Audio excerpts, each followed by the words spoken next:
For decades, the relationship between NATO and Russia has been a cornerstone of global security. But it's a story packed with tension, with mistrust, and with two sides looking at the world in fundamentally different ways. To really get what's going on, we have to push past the headlines and ask one single, really important question.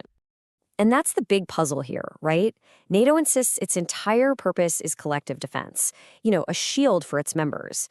But for Moscow, that exact same shield looks like a sword pointed right at them. How is it possible for two major powers to look at the very same thing and see completely opposite realities?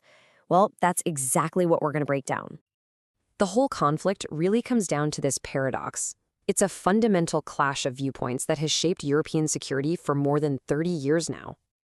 And this chart just lays it all out perfectly. From the Western point of view, expanding NATO after the Cold War was all about growing a community of democracies, basically creating a bigger zone of stability.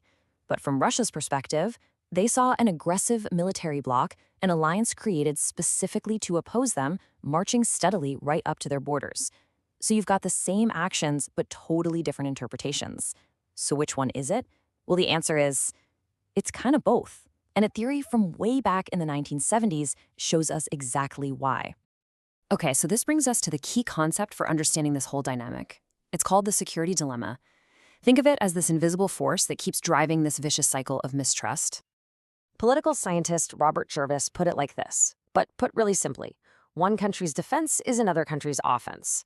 Let's say you build up your military to feel safe. Well, your neighbor sees all your new tanks and planes, they get nervous, and so they build up their military in response. So now you're both less safe than when you started, and the tension is way higher. It's a classic trap.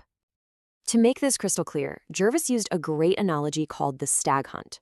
So imagine you're one of these hunters. The biggest prize, the absolute best outcome, is the stag. It's big enough to feed everybody. But here's the catch. To get it, everyone has to work together perfectly. Then, suddenly, a rabbit hops by. Now, it's a much smaller meal, for sure, but you can catch it all by yourself right now. You don't have to trust anybody else to do their part. So, what do, right? Do you trust your fellow hunters to cooperate and go for the big prize, the stag? Or do you defect, chase that rabbit, and guarantee a small meal just for yourself, even though it ruins the bigger goal for everyone else?